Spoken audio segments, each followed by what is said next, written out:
Hello everyone, welcome to my channel. My name is Sunny, aka the Oracle of Alexandria, and today I have another reading for you containing messages from your guides. And this is another sort of themed reading where we'll have mermaids in pile 1, dragons in pile 2, and unicorns in pile 3.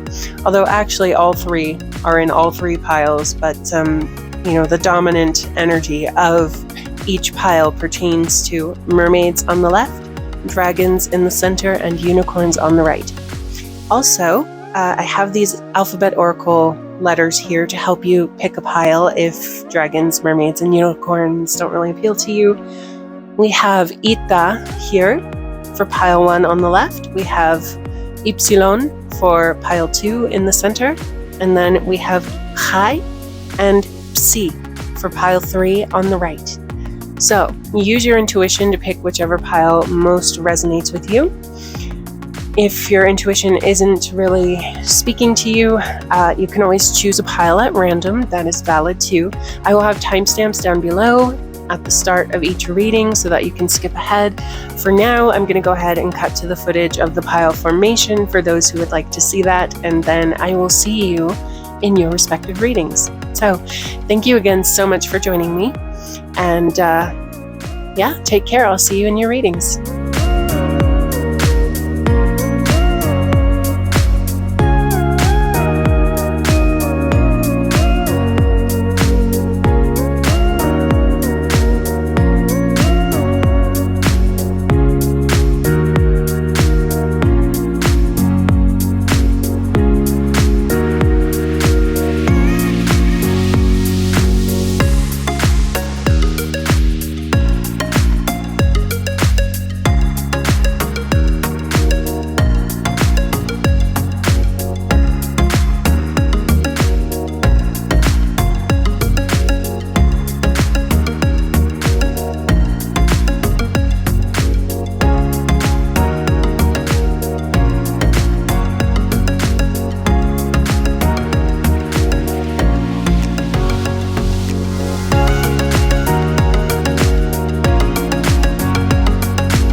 Okay, pile 1, thank you so much for joining me for your reading today to receive your messages from your guides.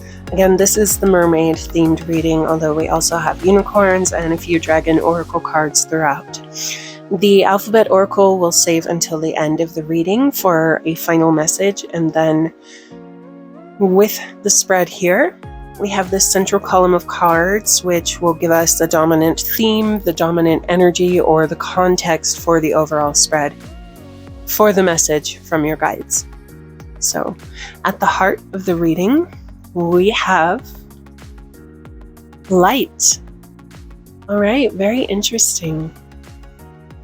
Got a lighthouse there in the background kind of guiding you. So this could be if you are feeling sort of alone or disconnected from your gods, your guides, your higher self, the light here could be a reminder that they are always present, that they're always close to you, shining down on you, etc.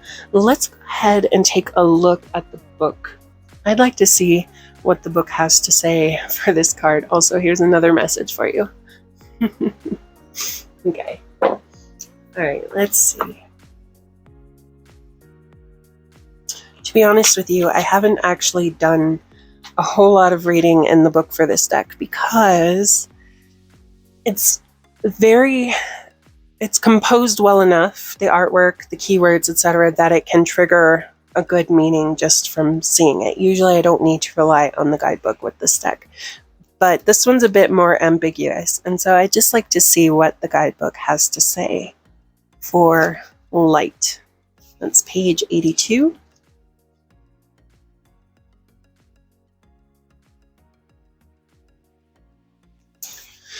Okay, so shine your light for all to see.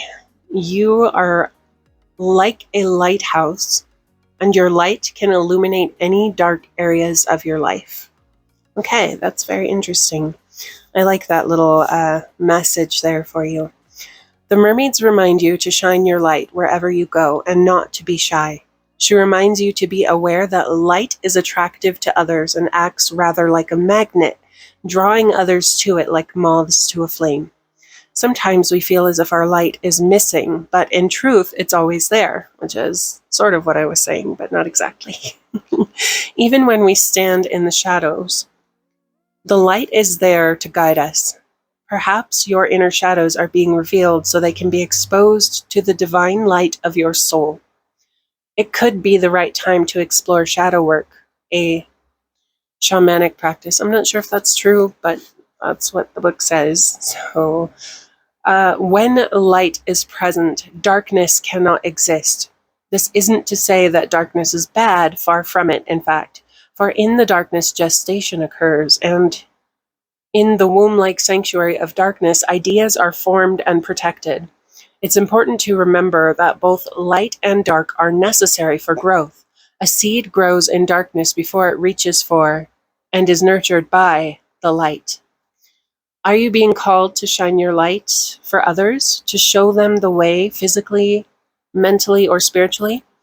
For when your light shines fully, you have the ability not only to illuminate your own path, but also the paths of others. If you feel your light is dimming, it's time for self-care. Nurture yourself with relaxation, meditation, and the healthy nutrition of fresh foods until you feel your energy and light restored. Okay, so that was actually a very good message from the guidebook here. But yes, if you are feeling disconnected from your guides, your gods, your higher self, or your light, as the card booklet suggests, it is always present. They are always present. You are always capable of connecting to it. But self-care is always a good way to sort of reset, purify, refresh, recharge, refill your battery, and start a fresh approach to things.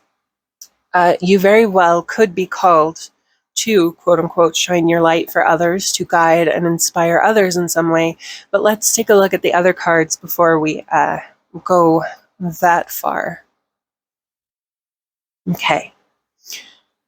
We have happiness, and the flowers here are coreopsis, and the butterfly wings are from the common buckeye butterfly. The little baby dragon for you. Okay. All right. Spiritual warrior. Show you are a wise leader. Command the universe. Okay. So the guidebook was speaking about guiding others, lighting the path for others, and that certainly seems to be a relevant message here for some of you, that if you are feeling disconnected from your light, your gods, your guides, etc., or if you have disconnected yourself from those things, perhaps others in your life have devalued them, mocked them, made fun of them, criticized, and made you feel like You need to put it on the back burner because you don't want to deal with that sort of interaction with other people. You need to focus on what makes you happy. You need to focus on your happiness. And if your spirituality and doing spiritual work is a part of that, then you need to own that. You need to show that you are a wise leader, because you are.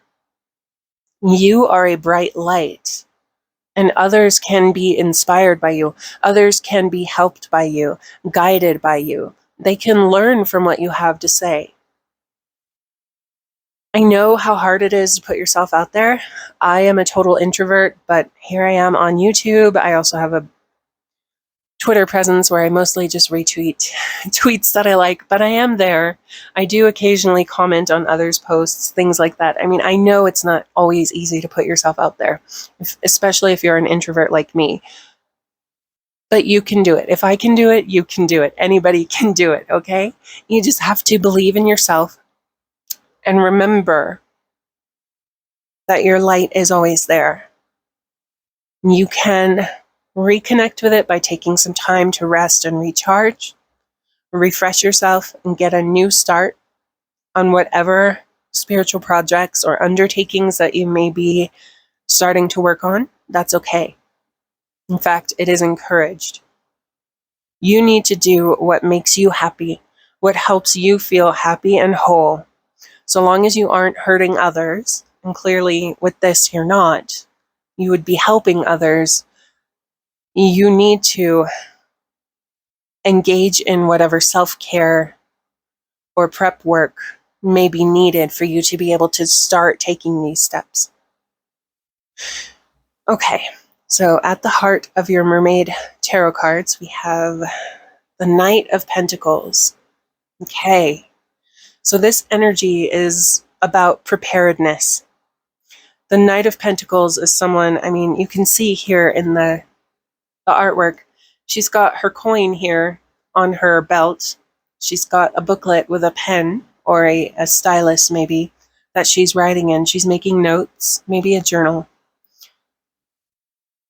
The energy of this card is preparedness. There's also an element to it of growth. And so you may need to be prepared to grow. Again, you need to show that you're ready and that you are able. Possibly for yourself. You know, maybe you are not believing in yourself, but you should be, because you're ready. And if you're not ready, now is the time to start taking steps. Your guides are encouraging you now to start working towards your goals. To show the world your light. You can do it. All right, the Seven of Wands. Again, with the Seven of Wands, I know it can be intimidating, it can be difficult, but you can do it. The Seven of Wands can be a card about struggles, but usually the figure on the Seven of Wands is standing on top of a mountain, defending themselves, or on top of a hill.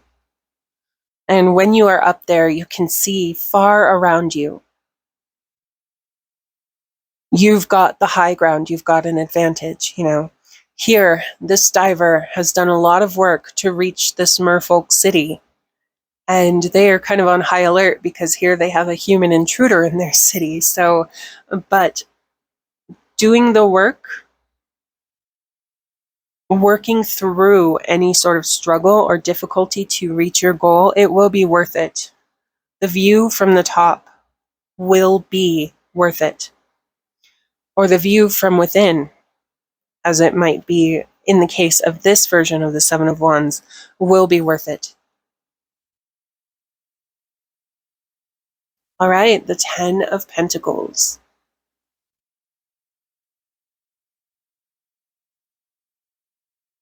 I feel like because some of these people here look a little ghostly,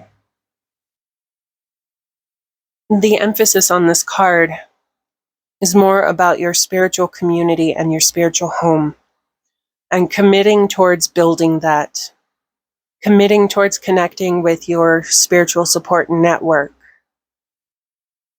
solidifying your spiritual foundation from which to work on, to build on, as you progress on your journey.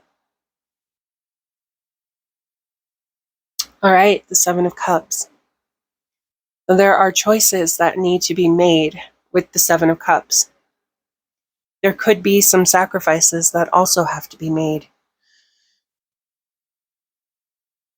With the sort of work that you are being called, I feel like for many of you, pile one, it's not going to be easy and it's not going to be the most comfortable work, especially for those of you who are drawn right now to shadow work that is intentionally work that pushes your comfort zone to reveal things about ourselves that we don't always realize are present.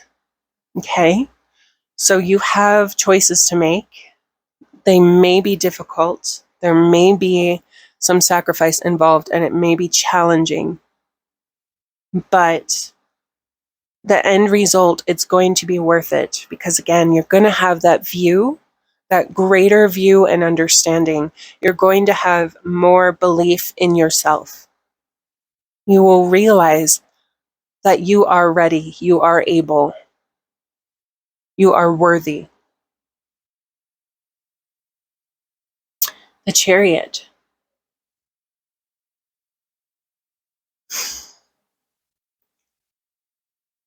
There's not a lot of movement in this Chariot card, which, I'll be honest with you, always kind of bugs me. It's a beautiful card, but the Chariot is a card about movement, usually. But since there isn't really much movement here, maybe the seaweed or plankton, or I'm not sure what that is in the background there, and the hair of the individuals and the garments are moving a bit. But they're not moving from one location to another. They're staying in place. This, I feel like, is telling you that you need to look within. And that really resonates with this one here. And even her, in the Nine of Coins, or the Knight of Coins, she's got a book here. And she could be journaling. And journaling is a practice of reflection, of putting your innermost thoughts down on a page. And a lot can be revealed from the practice of journaling. So I feel like because of the unconventional imagery here, you are encouraged to, instead of start moving, you're encouraged to look within. Maybe you need to find your light again. Maybe there are some changes or growth, self-realizations. There can be so many things that need to be done inside of us at any given time, on our soul, on our body, on our mind.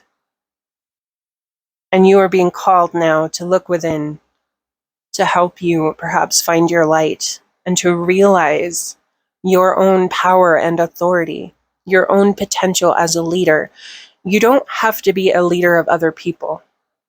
Sometimes being a good leader is just being a good leader for yourself. You know, if you are someone, for example, who procrastinates a lot, overcoming that challenge shows you what you're capable of as a self-leader, a self-motivator. And it is possible. So let's continue here. All right, the Eight of Cups. With the Eight of Cups, this makes more sense now. The Chariot makes more sense now. And the Moon here as well.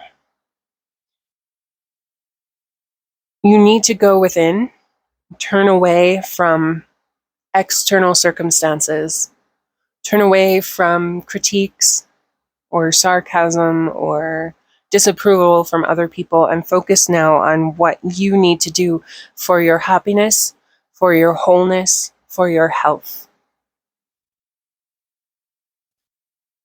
For those who are called to a spiritual path, ignoring that path can be detrimental to your inner balance and your health and well-being overall. It's interesting that this is a mermaid. She's been on land, probably with a human, You've got the moon here and it's full. So things are being revealed or will be revealed. She's also about to dive into the sea. She's walking away from what she had. She's got all of her affairs in order here. She's ready. She's prepared. She's going to dive into the sea and focus on herself now instead of on the person that she was with and their thoughts, their feelings, their needs. There is an aspect to all of this that this is a time where self-care is needed. And it is okay to do that. That is not being selfish. We can't take care of others and support and help others in our life if we aren't taking care of ourselves. If we are running on empty or if we are unhappy and missing something in our lives, that can wear on us. That leaves us in a bad position to support the others in our lives. So it is important now that whatever inner work you're being called to do by your guides, whether it's shadow work or, sorry, loud cars driving by, or meditation or whatever practice you're called to for your spiritual path, your spiritual purpose, to realize your power and authority, your ability to create your destiny. It is time to get started, whatever that work is. And we all have our own individual traditions and practices. So, not everyone is going to do shadow work. Not everyone is going to meditate. Not everyone is going to do yoga or whatever it is that you do personally for your spiritual health and well-being. You need to figure out what it is that you're being called to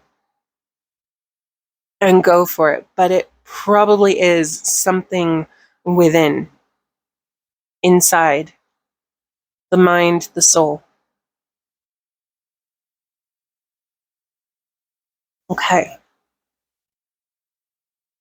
Vision, contemplating the future. And the number on this is 1. That reveals a lot. For ancient Platonists in Greece, contemplation was a spiritual practice. Contemplating your day, taking the time out to contemplate your actions, the things that you did, the thoughts that you had, not to judge yourself. Contemplate them to get to learn about yourself, to get to know yourself. This was a command from the god Apollo at Delphi. It's known as one of the Delphic maxims, know thyself. And for the Platonists, contemplation of yourself, taking time out at least once or twice a day, sometimes even 3 or more times a day, as you feel is needed, to really sit down and contemplate, why am I behaving this way? Why am I feeling this way? What upset me? What is bothering me? What is the real issue here? Get to know yourself. And then you can have that self-leadership. If you know yourself, you know what things are going to upset you, and you can be ready to deal with those emotions and not let them overwhelm you, for example. And again, I'm sorry if you can hear that loud car. Apparently today is the day for people to be obnoxious outside. So anyway, those are just examples, but I do find it interesting that contemplating here came up in the cards.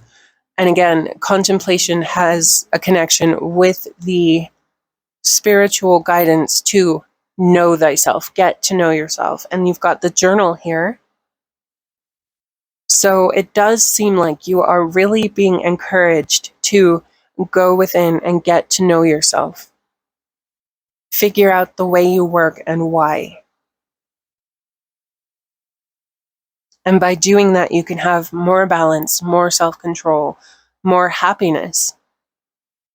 Because you'll know what sorts of things to avoid, people to avoid. You'll know what could potentially set off upsetting emotions, and you can head that off before it overwhelms you. All right, let's look at your unicorn cards here. The 2 of Swords. This card, the artwork is very meditative. It's all about balance. And sometimes it can be someone who is balanced to the point where there is a blockage. And we'll know more when we look at the rest of the cards. But this inner work that you are about to do, that you are being encouraged to do, is about finding balance within yourself, finding peace within yourself, getting to know yourself, in order to rekindle your light. The moon here could be growing fuller, it could be growing darker. If it is growing darker, it only becomes full again. So, by doing this inner work, you can reconnect with your light. It's not gone. Whatever has happened, whatever you've been through, if it's left you feeling disconnected, all is not lost, okay? It's still there, and you can find it within by doing your spiritual work. And when you find that light, you will also find your belief in yourself, encouragement, motivation, etc. Okay, the Queen of Coins. This is very much a self-care card in a sense, because the Queen of Coins is someone who is very nurturing. Okay? She plants seeds, she nurtures them, she gives them everything they need to grow and blossom. And more importantly, she's patient enough to let her flowers bloom in their own time.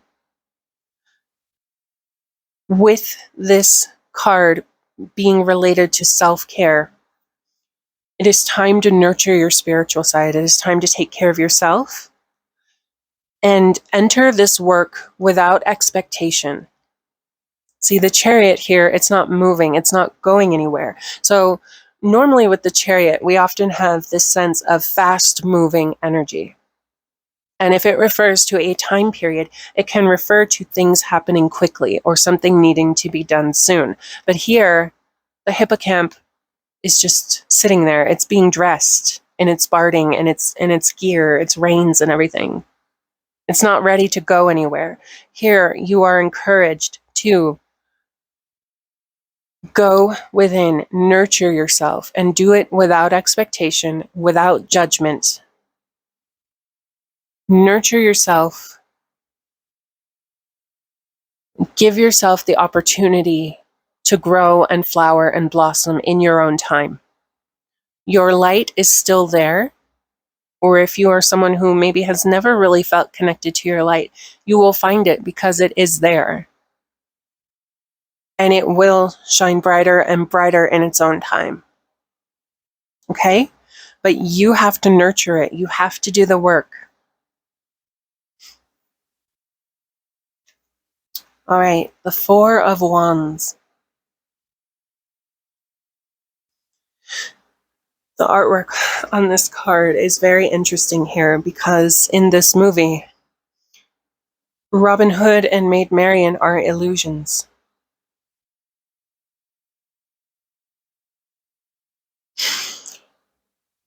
The Four of Wands is usually about completion on some level.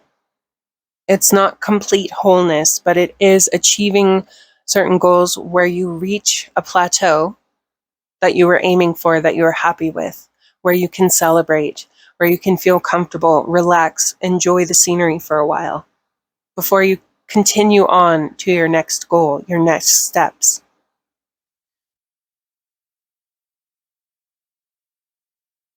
I feel like with this card, for some of you watching right now, you need to understand that you are whole on your own. You are complete on your own. You don't need another person in your life to complete you, to make you whole. You don't need a deity or spirit guide or anything else. You can do it on your own. You've got this. Okay? The fact that these two, Robin Hood and Maid Marian here, are illusions is very telling that you need to focus on what is real, and what is real is that you are a whole, complete person capable of happiness, contentment, success, self-leadership, if not community leadership. You are all of these things. And by doing your spiritual work and practices, you can come to realize this. And you are encouraged to do so here.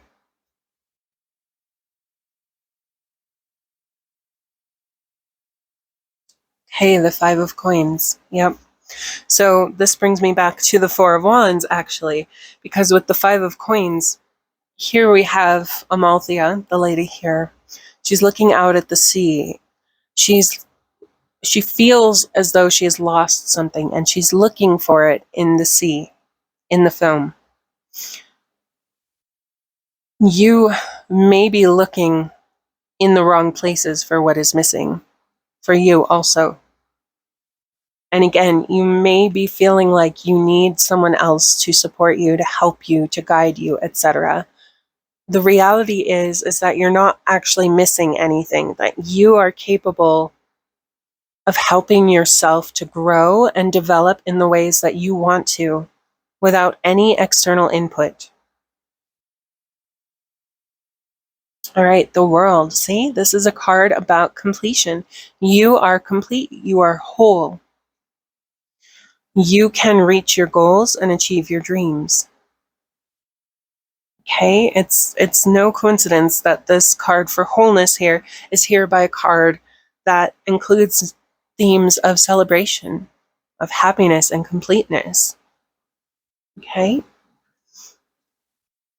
All right, the Four of Cups. So this really makes a lot of sense here, because with the Four of Cups, oftentimes we feel like we're missing something, similar to the Five of Coins. But we don't realize that something new is about to come into our lives. The thing that is missing, we're about to find it.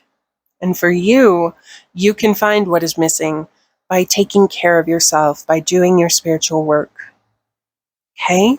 You can find your wholeness and your happiness by finding that balance and doing your inner work. Connect with your spiritual path, whatever it is. Get to know yourself. Gain self-mastery. That is the purpose of this sort of spiritual work. Okay, your last card here, creative. There's a little phrase down here that says, draw, paint, think, and act in creative ways. So this, with the Queen of Coins here, this process that you are doing, it is a creative process. All right? You are relighting your flame. You are reconnecting with your flame, finding it again. You are learning to realize your spiritual authority, your self-authority. You are growing and advancing by being still and going within. It's a bit of an oxymoron, but it's true. So if being creative is a part of your spiritual path, that is something to consider as well. Then do that. Engage with that. Some people make art as a spiritual practice. Some people sing or write songs and music as a spiritual practice. Whatever it is, do that. But this whole thing here, this whole spread, this work that you are called to do, it is all creative, inherently. Okay, let's look at your shadow cards here.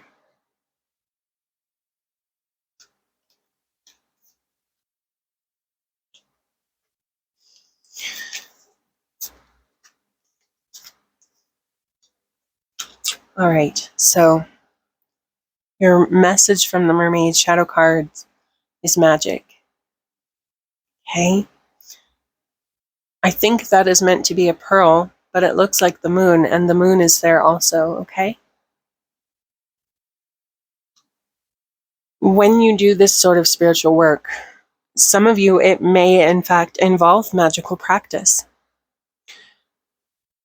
It's not always understood by people who haven't researched it, but many experienced witches or magicians or whatever sorcerers, whatever words that people use to describe themselves when they work magic, it is a practice of spiritual growth and development. And so for those who are called to do magic as part of their spiritual practice, this is an encouragement to do that, to illuminate yourself, okay?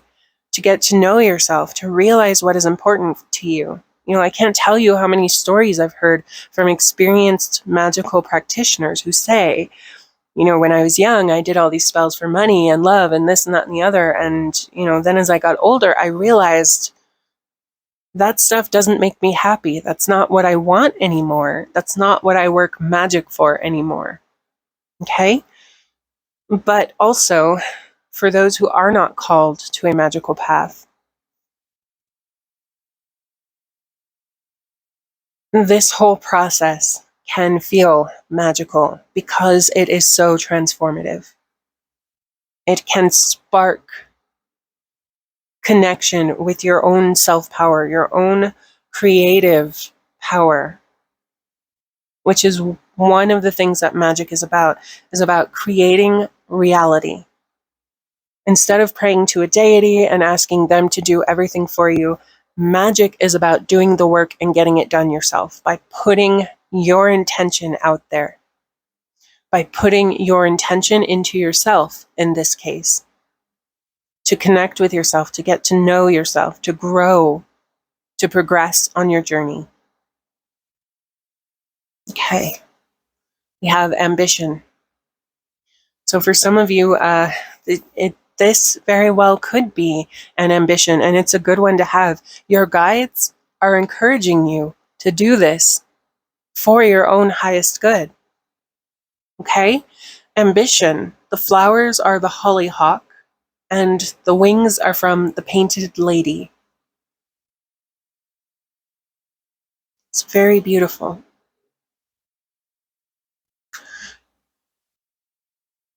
Doing this practice might help you connect with your ambition, like magical practitioners, like I was telling you about them.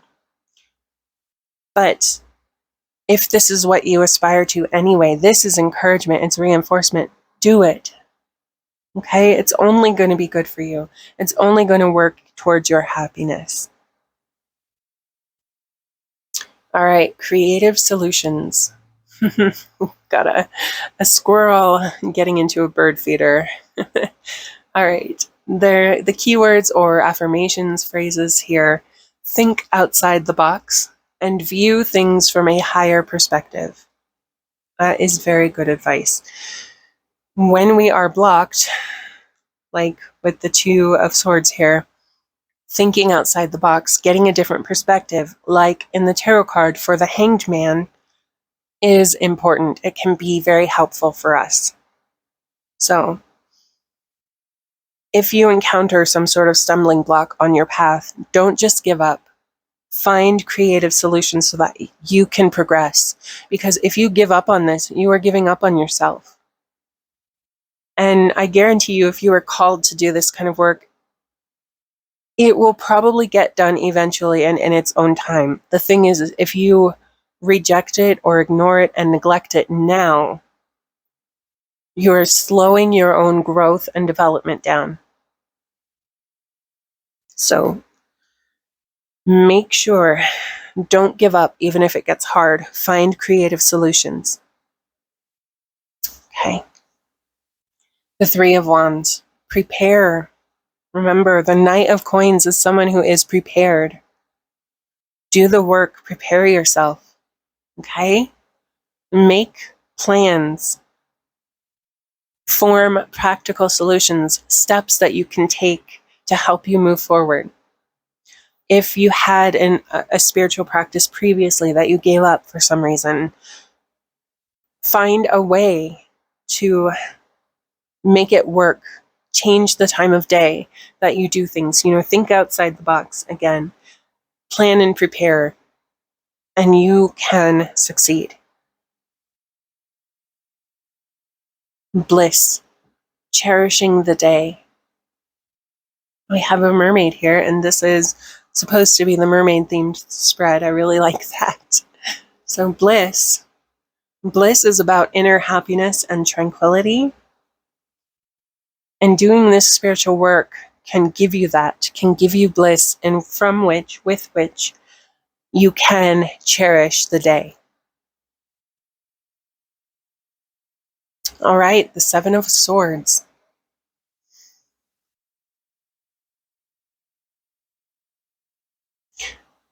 I feel like with this card here, again, there is a facet to this about creative thinking and creative solutions to overcome any challenges that you face. I feel like, though, this artwork almost makes me... I feel from this that there are many of you who still are not sure that doing this sort of spiritual work isn't selfish.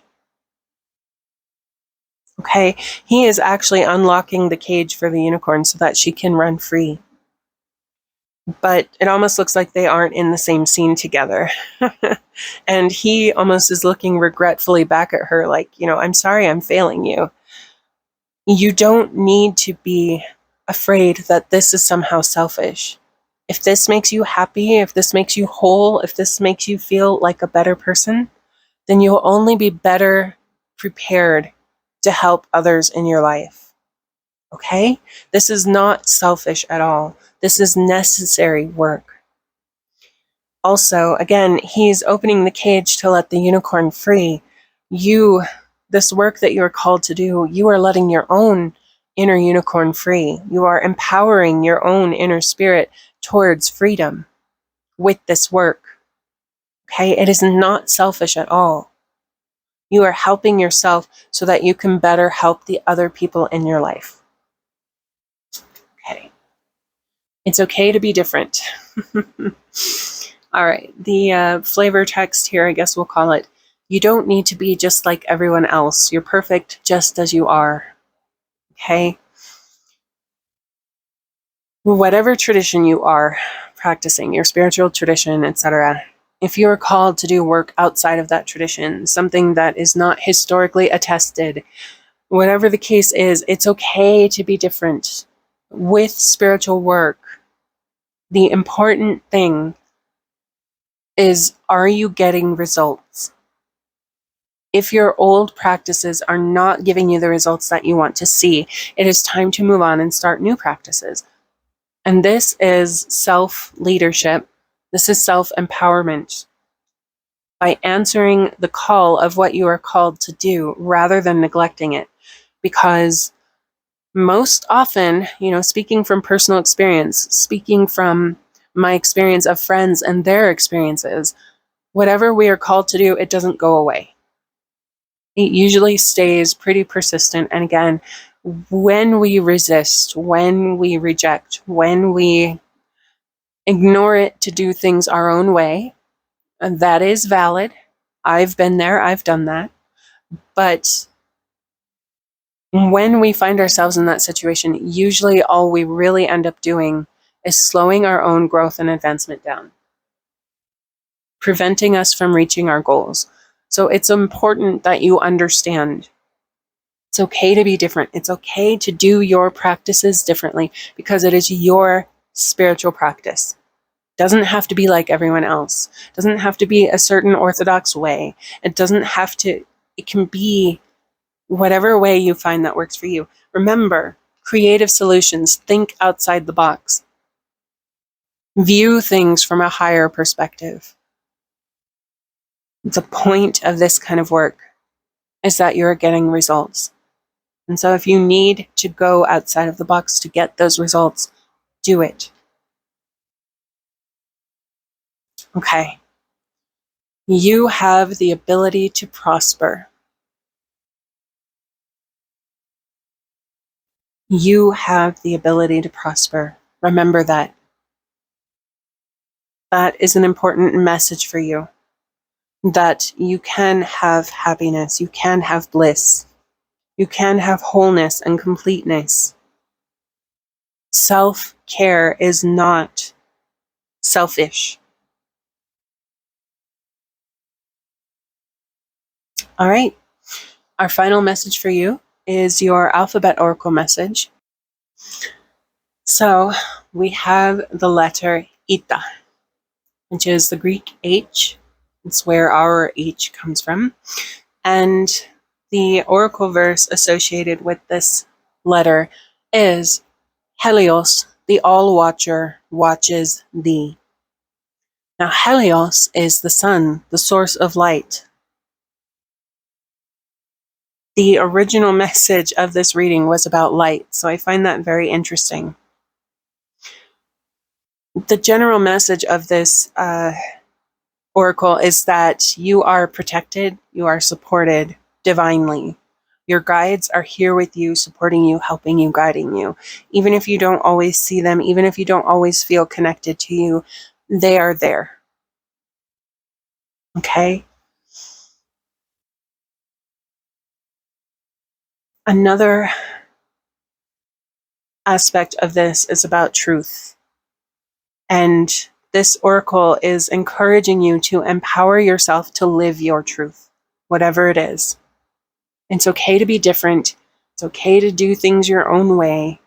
It's encouraged, because if what you're doing now isn't giving you results, then you need to go outside of the box and find what will give you results.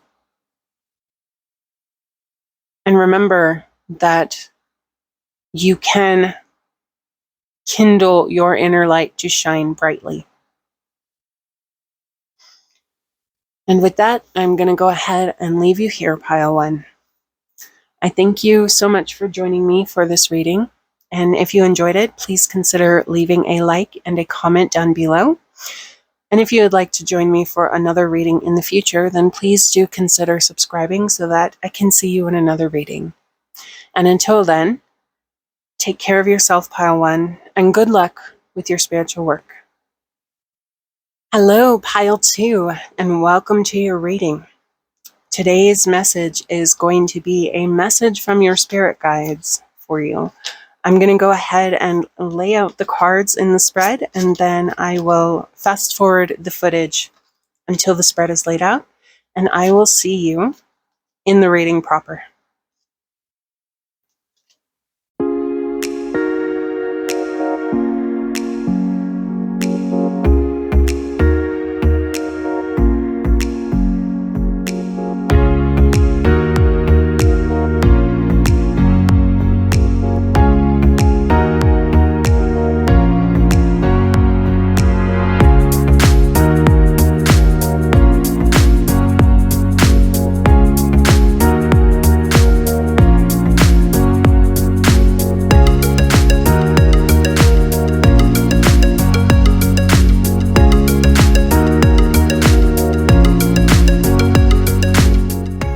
Okay, Pile 2.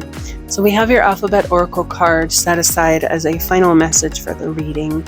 We're going to go ahead and start with this central column of cards here, which represent the dominant theme, energy, or context of the overall spread. Okay, and at the heart of these cards, we have friendship. And the flower on this card is freesia, which actually is a flower associated with friendship. And the butterfly wings on the little dragon here are from the green-veined Charaxes. And if you would like to see how all of that is spelled, there you go. All right. For your message from the mermaids, we have re-energize.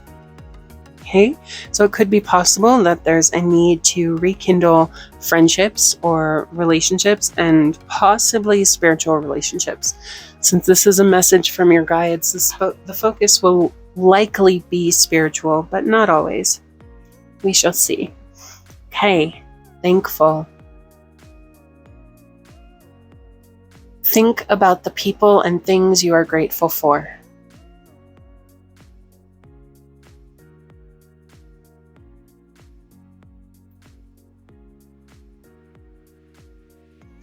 For some of you, Pile 2, I feel like this is encouraging you to stop and consider about your most meaningful relationships and connections, be they friendships, romantic connections, family connections, spiritual connections.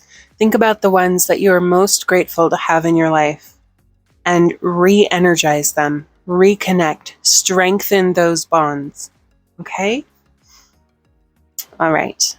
Let's see what lies at the heart of your Tarot of Dragons tarot cards. We have the Five of Wands. Okay. With the Five of Wands here, it is possible that for some of you watching, you've had a falling out with some of your friends or guides or deities, whatever it is. Something came up and some chaos happened. Maybe some arguing and fighting happened, disagreeing happened, that left things shaken, maybe a little damaged, etc. I feel like this is almost encouraging you to set aside ego, set aside the desire to be right, set aside the desire to be prideful, to avoid admitting any wrongdoing, and instead really think about what these connections, these friendships, connections, whatever they are, mean to you. Think about it. Realize how important they are to you, and if they are connections that you are grateful for to have in your life, that you really can't see yourself living without, then you need to heal them. You need to do the work to gain forgiveness or to forgive the people who wronged you. Allow them the opportunity to get forgiveness from you. Okay, whatever it is.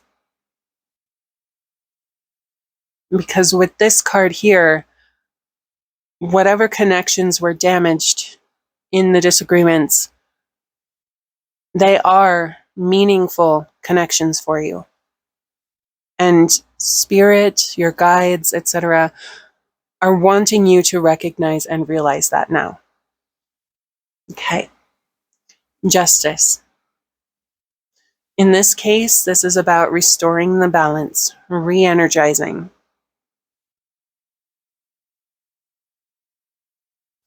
The Lovers. Okay. For some of you, this very well could be a lover's quarrel, and that's okay. The Lovers, though, is not just about romantic relationships and connections on that of that sort. The Lovers also comes with choices that need to be made. And again, Spirit implores you to realize how important these connections are to you, that they're really not connections that you want to just throw away over an argument, a disagreement, even if it was very severe. If you strip away all of the emotion and the hurt and pain and the drama and anger and energy of the situation, what do you really feel under all of that for the person, people, the being, the entity that you had a disagreement with? You are being asked to realize your true feelings here. And if you find that this is a connection that really is meaningful to you, that you are grateful to have in your life, then it is a connection that you need to protect and preserve, to work on repairing, rebuilding bridges that were burned. Quite literally here with the Five of Wands. Okay, the Sire of Cups. What's interesting is that this is technically the King of Cups, but they call it the Sire. And he has a baby with him. His little baby dragon there. Okay? And because he is the sire, there is a creative element to him. Okay? We could also say, rather than creative, there is a nurturing element to him, because he is here with his youngling. He is here protecting the baby dragon, nurturing the baby dragon. And this, the King of Cups is a card that deals strongly with emotion. But the King of Cups is someone whose emotions are balanced. He is secure in his emotions. Okay? His ego is not easily bruised. He's not easily upset. You need to be like the King of Cups now. Balance your emotions. Find healing and stability within you. And then you need to nurture those connections that were injured. Again, rebuilding the bridges that were burned. Okay, the Eight of Cups. It's interesting that this is here with the Five of Wands. The Eight of Cups is about turning away from an old situation to start something new. But this isn't something done carelessly. This is something that needs to be done because it is the right thing, because it is felt deeply in the soul. This is usually understood as turning away from material goals towards more spiritual ones. Okay? And the reason we give up on materialistic life is because we've come to value the spiritual over the material. So this is about finding what really matters to you. Again, this thankful card here, this energy, looking inside yourself, finding what really matters, and then taking the steps to pursue it. If you need to walk away from this connection, which for some of you, you may very well need to, you may very well feel like that is the only option left after what happened. That is okay. But I get the sense that for most, if not all of you, this connection that was damaged is very important to you. And you are encouraged to see underneath all of the anger, all of the fighting, all of the drama, see what this relationship really means to you. Okay? And start taking steps to repair it if that is what it means to you. It means enough to you to start doing that, or to walk away if that's what you have to do, depending on how bad things were. Okay, the Star. The Star is about hope. Okay, it is a guiding light, a light in the darkness, guiding our way forward. For some of you, this connection that was damaged very well could be a connection like that because of how powerful and meaningful it is to you. This can also be a reminder that no matter how hopeless it feels after the argument that you had, it is not hopeless. Okay, there is still hope to repair this connection, to re-energize it. Maybe send the person or offer to the spirit, the deity, etc., flowers as a gift of friendship. As an icebreaker to broach the topic of repairing things. Let them know that you still care, that they are still valued by you, that your connection is still important. Okay. Wisdom, asking questions. Okay. This here really feels about that introspective work. Really figuring out what this connection means to you underneath all of the emotions raging on the surface right now, and all of the protective functions that ego engages in to avoid taking blame for any wrongdoing or, to artificially inflate what was said to be more impactful than it was by the other person against you, things of that nature. Okay? You need to do some contemplation, some introspection, and figure things out for yourself about this connection. And figure out what you want for your future with this connection and the best way to start moving forward. Because it does seem like there is hope. You have this guiding light here that you can reach a mutually beneficial agreement and connection again. Okay, you can find balance by nurturing, by showing love and care and friendship to the person, the being, the connection that was damaged. Okay. The King of Coins. All right. This is someone who is very abundant and creative also. Let's look at some of the other cards and see if we can get a little more information here. King of Swords. Okay. That is interesting. I feel like we almost have a sort of dichotomy here. The King of Coins looks very peaceful and comfortable. The King of Swords looks like his thoughts are kind of raging and he's really in his head about things. The King of Swords is usually someone who thinks clearly. So when they are confused, that is a rare occurrence. It is unusual for them. Usually they are more like the King of Coins. They are serene and self-assured and comfortable with themselves on every level. They are someone who is successful, who is mature. Okay, but in this artwork here, he does look like there's something weighing on his mind. And then you have this one here where he looks very self-assured, very comfortable and confident. Let's see what else comes out in the other cards here. Okay, the Queen of Swords.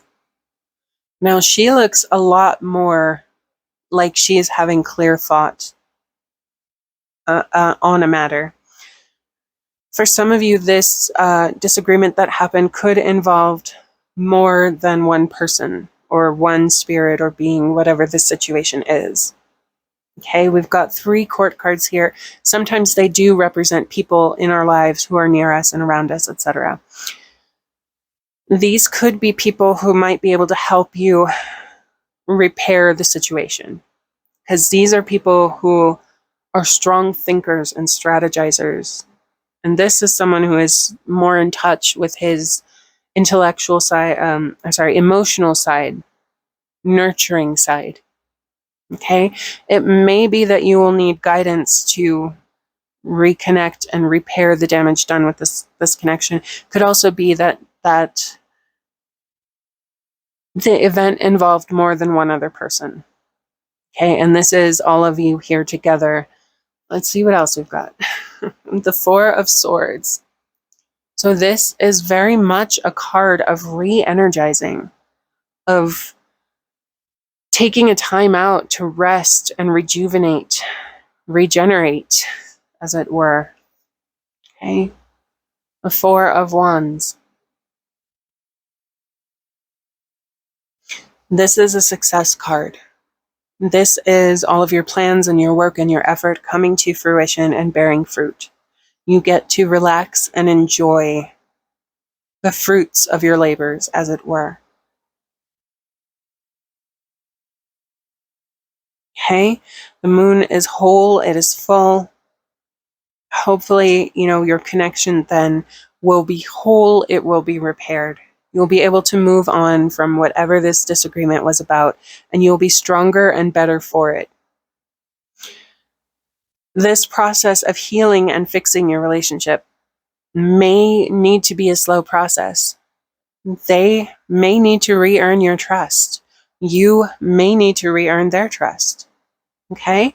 It may take a little time. It may take a little effort. Repairing this and undoing the damage may not be a one and done overnight thing.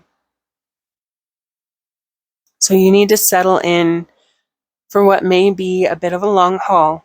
But again, it is something that is worth it to you.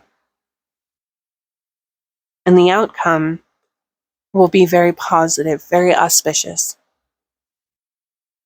Could also be, for some of you, with the way these cards are here, if this card here represents you, you and the Queen of Swords then are cooling down. You're on a timeout because maybe you two had the argument. Or whereas you and the King of Swords, you're still good, you're still friends. That's another option for how these cards could be read. Okay. Justice, again. Okay. There needs to be balance. I feel like for a few of you watching at least, the King of Swords here, the Queen of Swords here, they're a couple, and you're kind of in the middle. So maybe you're out with one member of the couple, but you're still in good terms with the other member of the couple. Balance needs to be restored between you and both members of the couple. Okay? And rest and rejuvenating, but also taking the steps to heal, to nurture, will be helpful for you, because the bridge may have been damaged in the fire, but it hasn't been fully burned down. It can be rebuilt or repaired.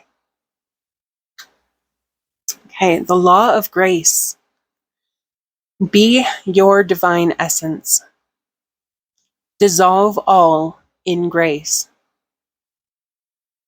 Okay.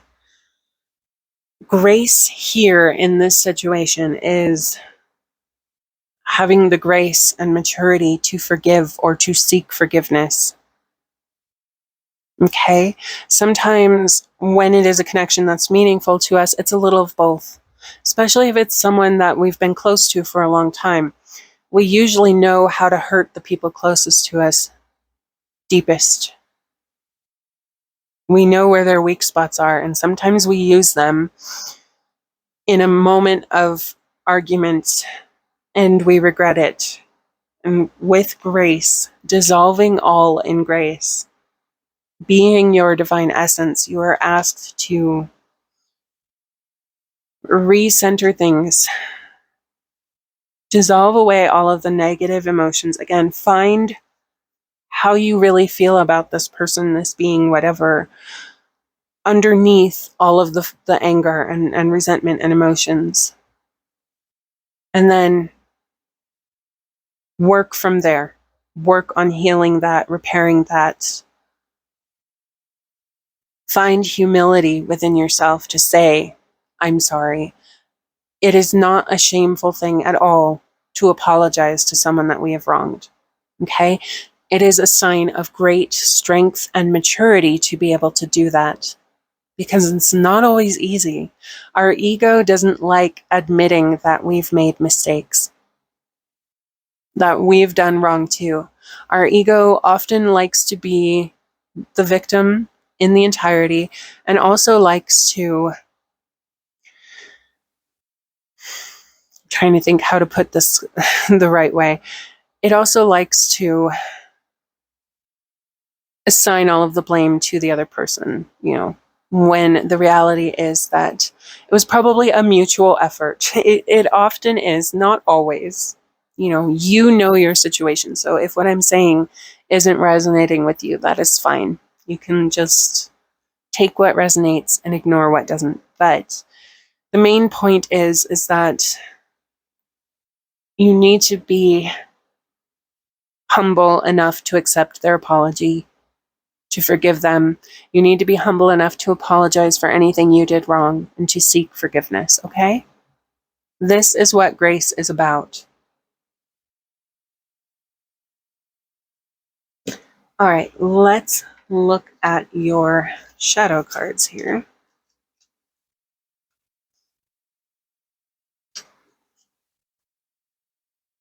Okay. All right, so at the heart of the reading, we have here beauty. The orchid is the flower, and the yellow tiger swallowtail is the butterfly wings here. Okay. That is very beautiful. All right, beauty.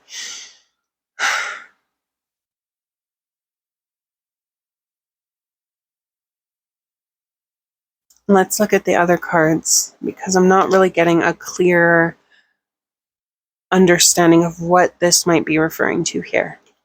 Okay, abundance.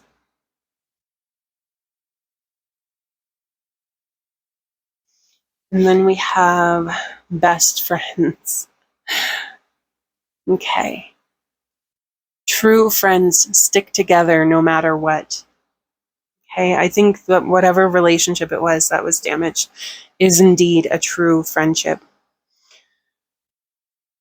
My initial response from beauty here is that it was referring to wholeness and repairing of this friendship being a beautiful thing. And I think that is certainly probably what spirit or your guides were intending when they included this card in the spread.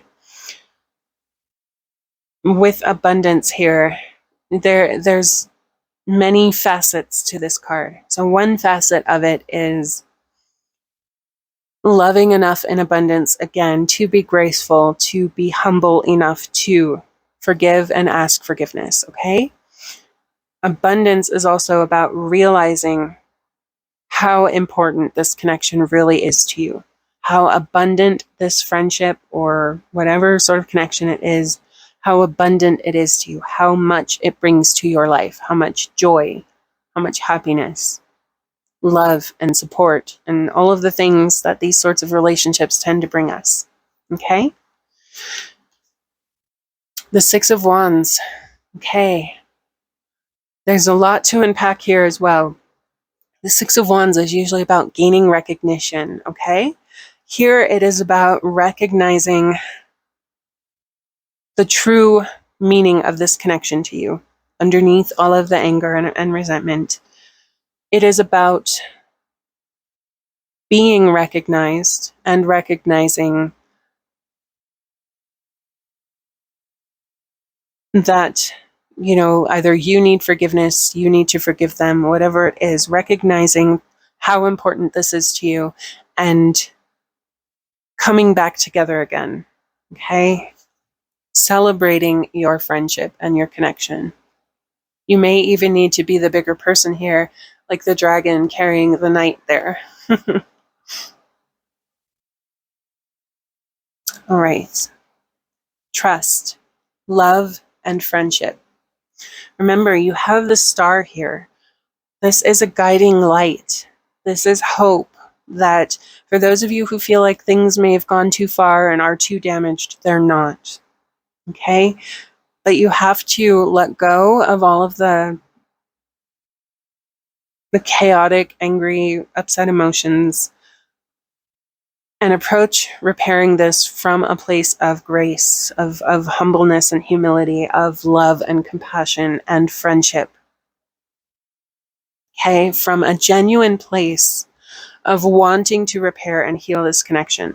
And you can have love and friendship with this person again, or people. You can sorry about that. You can rebuild this connection. You can restore it. You can have trust again with this person. All is not lost. Hey, the devil. This refers to ego getting in the way of repairing things with the Queen of Swords. Ego can keep us trapped. It can make us feel helpless, but we're not. We need to realize our own strength, our own power in a situation to create what we desire. I believe that if you genuinely approach this person to mend the bridges, that they will be open to it. Okay, and maybe they're the one who did wrong, and maybe you need to forgive them and just let bygones be bygones for the sake of your connection. And that's not always easy too, but that is a powerful choice. It's not a helpless choice, okay? Choosing to let go of wrongs and resentments and move forward instead, that is a self-empowering choice. And that is a choice that empowers our connections and relationships with other people. A soul satisfaction. Honor your uniqueness. Do what makes you feel good. Okay.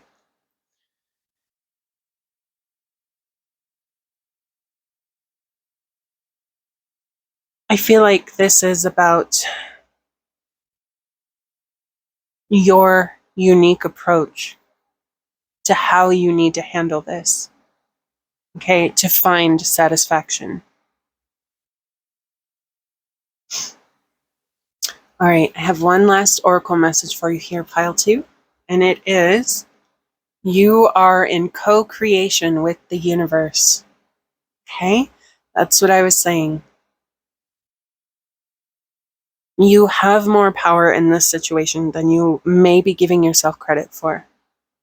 Okay? You are not helpless. You are not trapped. You can free yourself.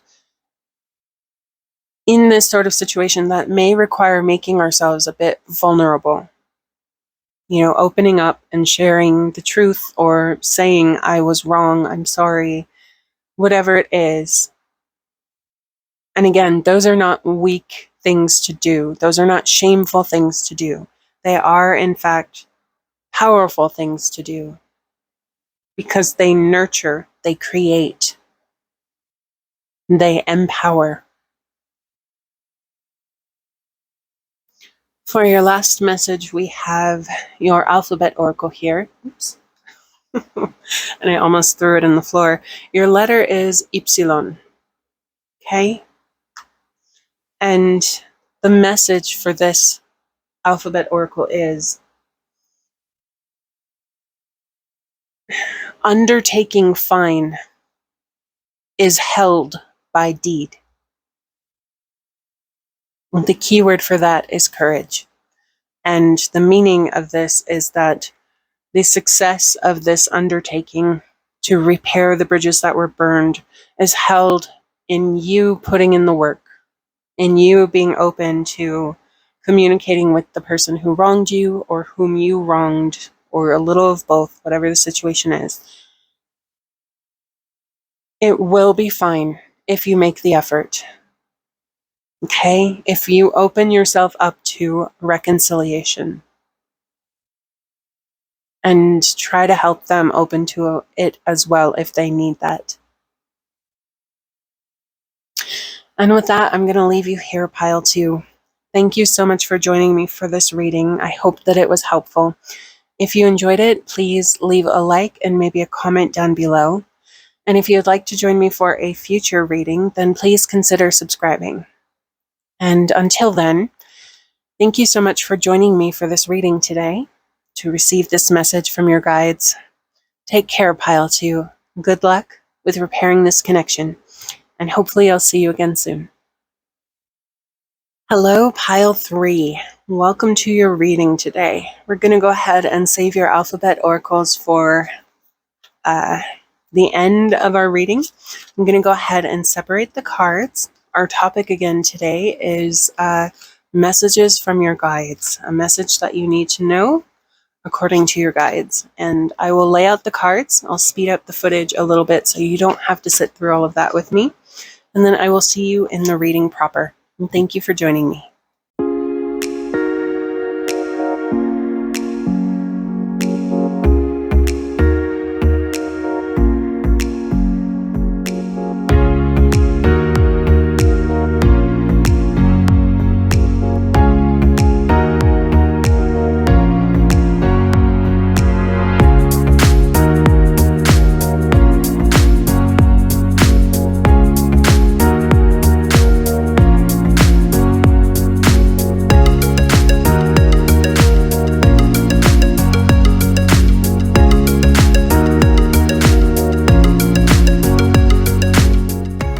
Okay, pile 2, or I'm sorry, pile 3. Sorry, I just finished pile 2's reading, so I guess I've got pile 2 on the mind. This here, the central column of cards, represents the dominant theme, energy, or context for the reading. And at the heart of these cards, we have oneness. Look for the common humanity. Invoke Lemurian light. It's very beautiful. That grid there, that grid pattern is called the flower of life. And it's very, appropriate to put it over a globe like that, because all of the petal connections, all of the individual little lines are almost like the web of life, showing how everything is connected, and hence oneness. Number 42, which reduces to 6, for those who are interested in those sorts of things. Okay, courage.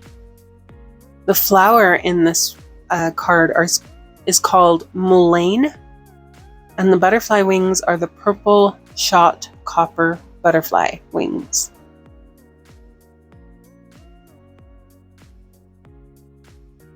Okay.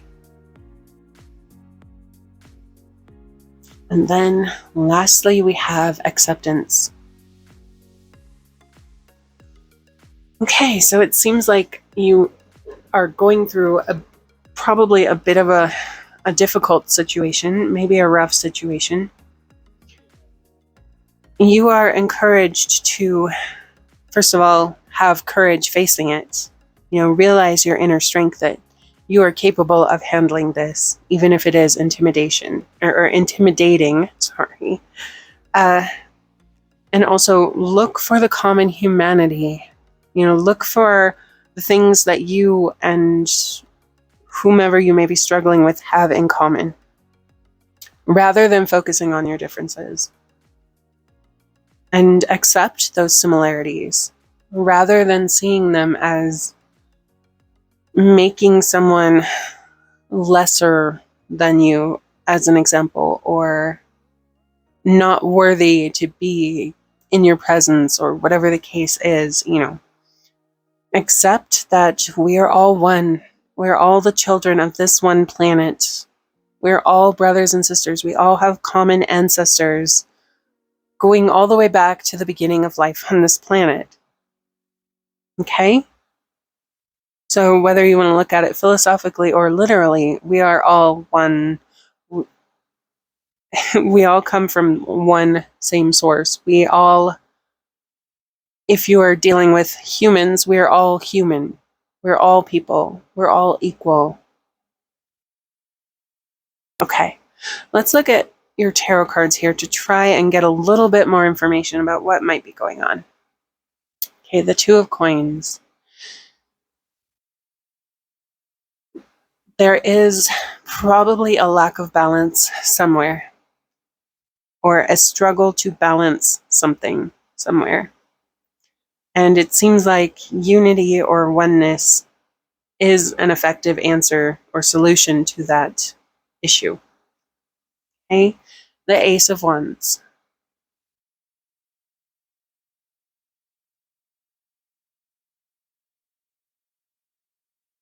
The Ace of Wands is about manifesting, about creating, getting things done.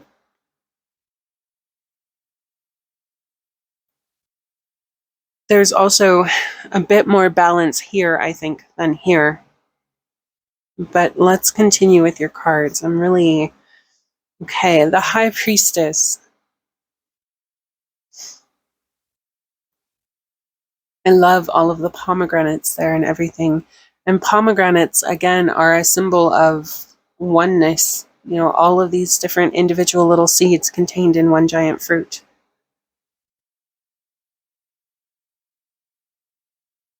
All of these different incarnations of a single soul, as it were.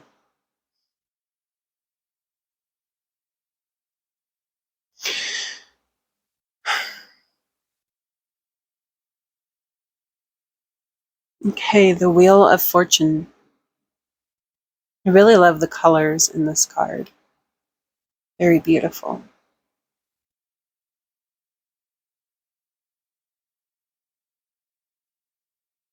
Strength.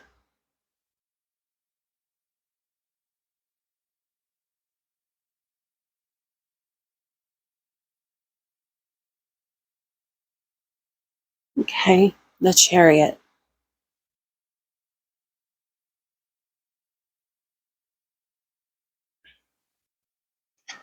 All right, so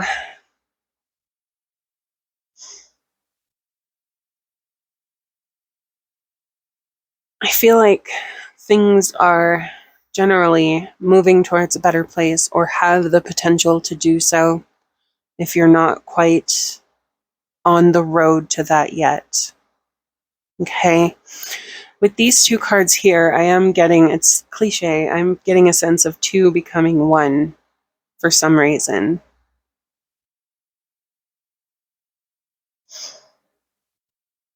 And I'm still not entirely sure what it is that you are rejecting, what it is that you are disowning. It could be a part of ourself, because we have one person here, we have one person here. It could be that you are rejecting a part of yourself. And I remember a story, and this came to my mind early on when I was turning over the cards. So I'm going to share it with you because apparently it must be relevant. There's a book, I wish I could remember the author's name. It's probably on my bookshelf too. It'll come to me when I'm done filming. Of course it will. Tasha Silver, that's her name. She's a writer, obviously. She wrote a book. Sorry, these cards are kind of, I don't know how to describe it. But anyway, okay. So Tasha Silver wrote a book. I think it's called like Radical Openness or something. And she tells a story in this book about how she was in India at a puja for the goddess Kali. And after the main ceremonies and stuff were over, everyone was sitting around this big bonfire, and she was sitting on the ground, and all of a sudden this big spider starts crawling on her hand, and she's, of course, terrified of spiders. So she starts freaking out, and she upsets all of the other worshippers there around her. They're chastising her.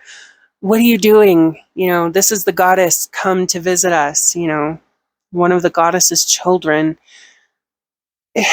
They got very upset with her, and I'm not entirely certain. I think she may have been asked to leave because it was believed that she had, kind of like insulted the goddess, which personally, I don't think deities are that easy to upset myself. Like, I think they would understand if you have a fear of a spider or something and they try to approach you in that form. There's probably a reason for it, and I'm sure that they understand that you're afraid. Anyway, the point of this story is that after that experience, she began to work on getting over her fear of spiders. And something that she found or was told is that that spider is a part of herself that she has disowned. She doesn't recognize her oneness or unity with that spider as a fellow child born to this planet, essentially one of our siblings. And if you want to get more into, because Tasha Silver is a Hindu, if you want to get more into the Hindu philosophical aspects of it, she's probably approaching it from this sense that we are all individual manifestations of the one supreme source. And so we are all equal. We are all identical. There's a name for this philosophy. It's not it's not coming to my mind at the moment, but it's pretty popular outside of India. So if you're familiar with Hinduism, you probably know what I'm talking about. This doctrine of unity with everything essentially being God taking a different form. And so because we are all God manifest, we are all siblings, we are all one being. And that includes spiders, that includes plants, that includes pets, whatever, everything, all life, all that exists, it's all one. All from one source. Okay, you don't have to accept that reasoning, but if that interests you, it may very well be worth looking into more. And if you want to know the name of this doctrine, ask me in the comments and I will try to remember it. I don't know why my mind is blanking on this, but anyway. Okay, so it does seem like there is something that you are disowning, and it may be a part of yourself in a philosophical, spiritual sense, like the story that I told you about the spider essentially being a part of yourself that you are rejecting because you don't like the way it looks, that it is different, whatever. You aren't realizing that it is not actually different. But it could also be something else that you are disowning from your life.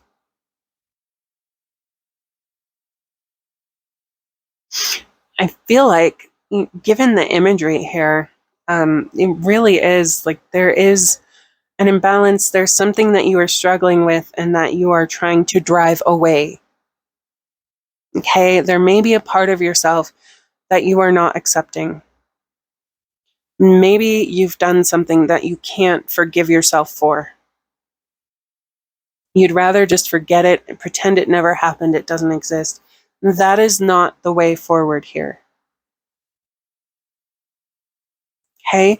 The way to create change,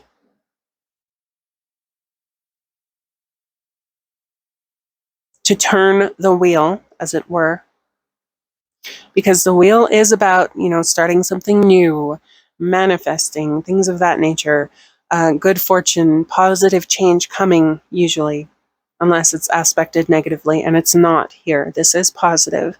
So the way to turn the wheel, to stop that struggle, is to find peace and balance within yourself.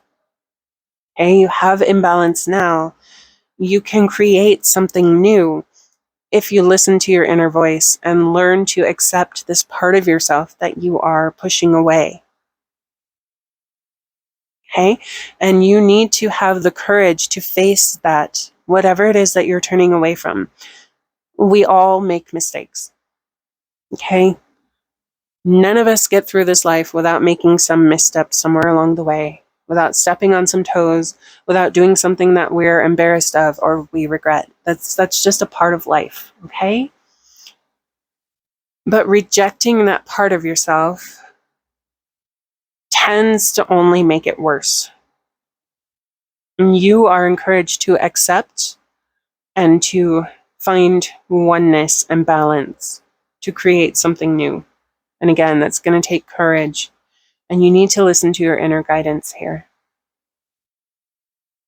Your inner voice will tell you that whatever this is that you're struggling with, it's okay. Your feelings on the matter are valid, but they can also be changed. You can get a different perspective and work on healing them. Okay. All right, time. Now this could be, especially with the Chariot here, that the time is now to start working on this. That this is something that you need to stop struggling with. You need to surrender and accept it because it's something that you can't change. Okay? This could also be, for some of you, that time is needed to come to terms with this, to heal this, to work on accepting this, and to stop trying to divorce it from yourself, to disown it. Okay? All right. We have the Knight of Wands. So this is another very creative card. A card of movement and energy. The Four of Coins. Okay? The Ace of Cups.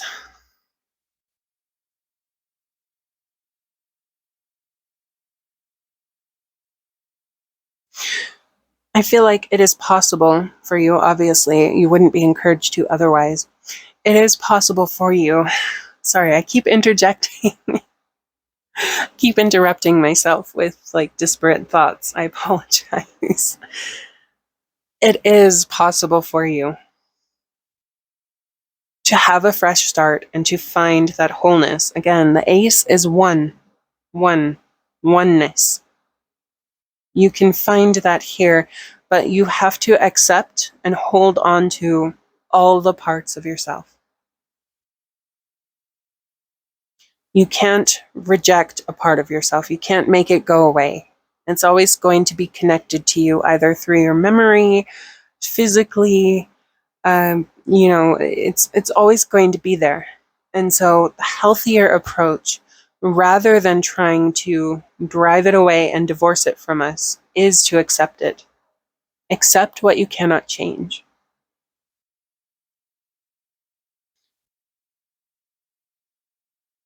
Accept that it is okay. Whatever it is, it's okay. If you made a mistake, it's okay. If it's a part of yourself that you don't really like, it's okay. It's actually not that bad. Okay? And some things can be changed with time, but it's also okay, rather than to change something, to accept it the way it is. It's okay to be happy with what you have and who you are. Especially if other people outside of yourself are trying to pressure you towards wanting something that deep down inside you really don't want, to change something that deep down inside you're actually okay with and you don't want to change it. Don't do it. Okay? Accept this part of yourself. You can give yourself a fresh start. You can create change in your life, meaningful change in your life, by finding that wholeness within yourself, that balance, that oneness. Queen of Swords. You need to gain a new perspective, gain a clearer perspective so that you can think on the matter clearly. And that may be just taking a break from thinking about it for a while and then approaching it again later. Remember time.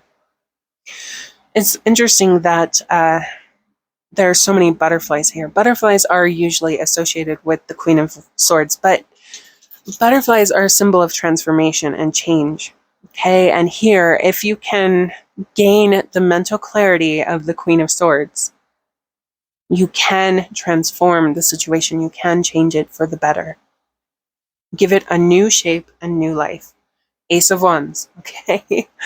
Another card of beginning, okay? Powerful, creative, emotional, passionate new beginnings. A fresh start. Okay, the moon. The moon is full here. The moon is whole. The two cats here, the cat and the tiger, and then the two lighthouses, form a sort of doorway, a door boundary. And you pass between them. You open up these doorways here and here, okay? And with this energy here and this energy here. So, to open the doorways to wholeness, to fullness and oneness, to self-acceptance, to self-realization here by the light of the moon, illuminating shadow aspects, shining light on things that may have once been hidden, okay? You need to accept yourself and embrace yourself. You need to gain a clear perspective over the situation, okay? You need to have a fresh approach to it on an emotional level. You need to have a fresh approach to it, probably on a physical level, in terms of how you are trying to deal with it. Accept it.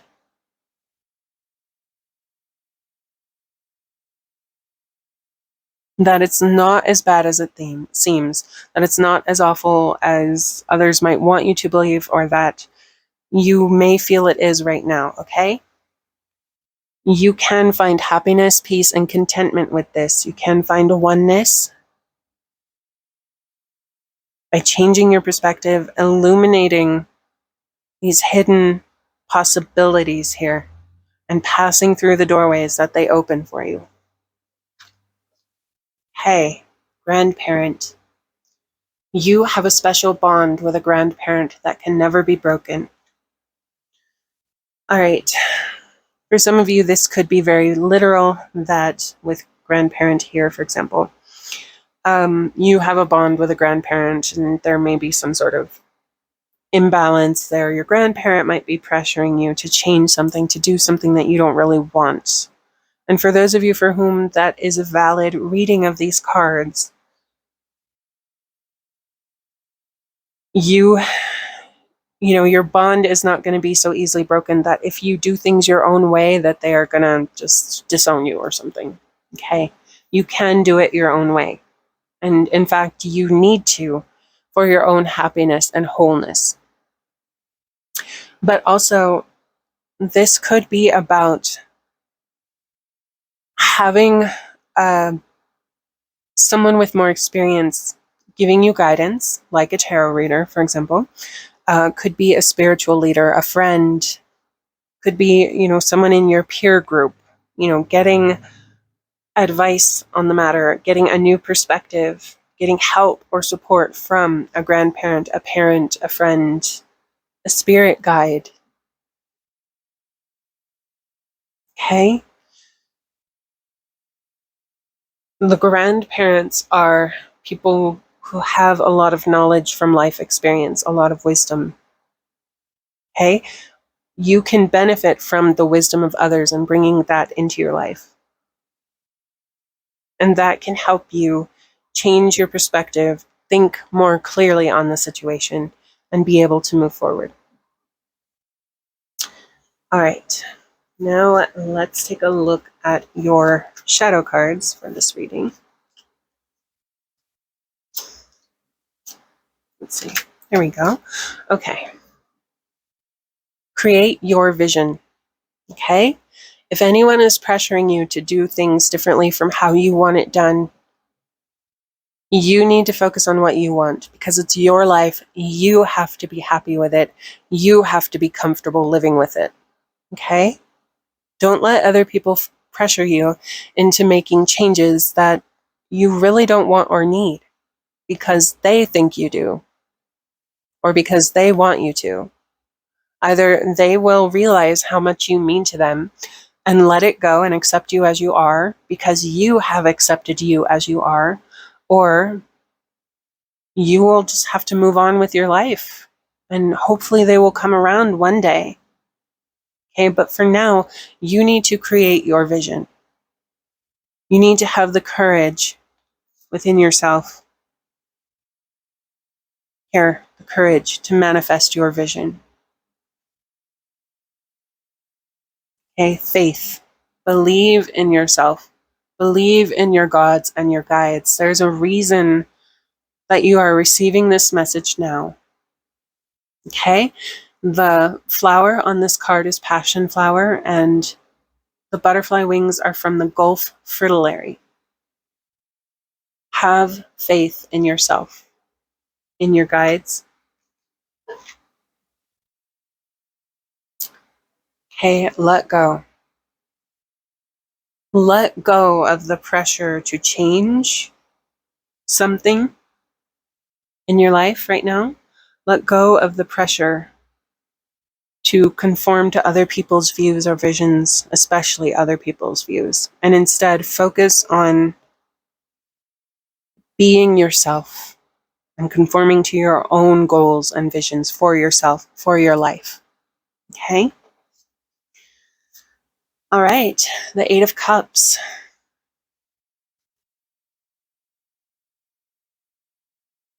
You need to turn around, turn away from this situation that is causing you grief. And again, get a new perspective. Leave things here as they are and look for a fresh start by having clear thought, clear thinking, advice, and a new perspective on the situation. The Eight of Cups is usually about leaving something old for something new that you are very passionate about, for something very dear to you, something important enough to walk away from everything you've had up until that point and start this something new. Okay? That is what you need to do to create your vision. You need to be true to yourself and pursue what really matters to you. Conquering your demons. Okay? Effort, number 7. You can do it. It does seem like with the wording on this card, your demons, and with the imagery here and here, it really does seem like you are struggling with a part of yourself. and you need to make peace with it. Okay, if it is some kind of physical flaw or imperfection, it's not the end of the world. It's okay to be unique or different. We don't have to conform to standards of beauty or conventions of gender or, any of these things. We don't have to. We can be ourselves and just be happy the way that we are. Okay? If you've made mistakes, we all make mistakes. You can move past it and move through it. You can learn to hold your head high one day. You're encouraged here to turn away from the grief and what is distressing you and move into something brighter and happier. To move into new possibilities. Okay. The Fool. Literally taking that leap of faith. Here, this young dragon is going to take her first flight. And she has to jump off that cliff, off that mountaintop for the first time. And she sees all of the other dragons around her flying, but she's not yet. Don't hold yourself back. Okay? You're ready to take that leap of faith, to spread your wings and fly authentically as yourself. You are ready. Brothers and sisters, to get along with others, see the love and the best within them. It's a very beautiful card, very beautiful art.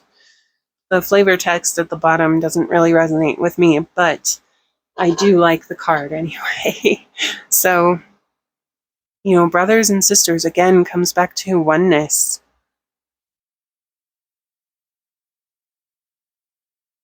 That we are all connected and related. Realizing that this thing that you are trying to divorce, your demon that you're trying to push away, it is a part of you, just like your brother or your sister are a part of you. And you can make peace with it. You just need to change your perspective. Okay? Get a new perspective on it. See things more clearly. Think about things more clearly instead of doing it from an emotional place. You need to find clarity to properly tackle this issue, to properly see and understand and move forward with this issue. Embrace your inner and outer beautiful qualities. Okay? Even if you have some sort of perceived flaw, you are still beautiful as you are. You are still whole and complete and powerful. It's okay to be different and unique. Embrace your own unique beauty, inner and outer, because we all have those qualities. Okay, so that brings us to our final two messages for you today. We have Chai, or Kai, and Psi. I guess the English pronunciation of that would be Sai. I'm not sure, I've never seen it before. But that said, the meaning, the oracle verse for Chai is happily press on, says Zeus himself. And the keywords for that are energy and confidence. Okay? Happily press on. Whatever you think is wrong, it's really not that bad. Okay? There are other ways to deal with it besides agonizing over it and being upset and distressed all of the time. You can find a new approach to find more harmony and balance and peace and empowerment for yourself in the situation. There is an alternate translation for this verse, and that is, happy end fulfills this golden word. And the keyword for that are good luck and success. So if you can change your perspective on things, renew your perspective, get a clear perspective. Okay? Open yourself up to changing the way that you are currently dealing with whatever this demon is. Okay, you will succeed. You will find happiness. With C, the oracle verse is proper is this judgment from the gods. Okay?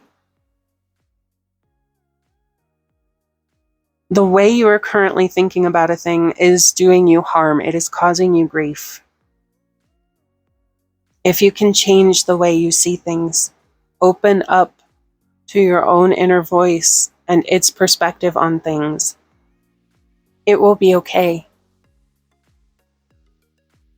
But you need to give yourself that opportunity. And this guidance is proper for the situation. So with that, pile 3, I'm going to go ahead and leave you there. Thank you so much for joining me for this reading. If you enjoyed it and found it helpful, please consider leaving a like and a comment down below and let me know. And if you would like to join me for another reading in the future, please do consider subscribing. And until then, hopefully I will see you again, pile 3. Take care of yourself. Good luck with this issue, whatever it is. I know that you can overcome this. Your guides know that you can overcome this. That's why they sent you this message. Okay? Believe in yourself. It'll all be okay. Take care, pile 3.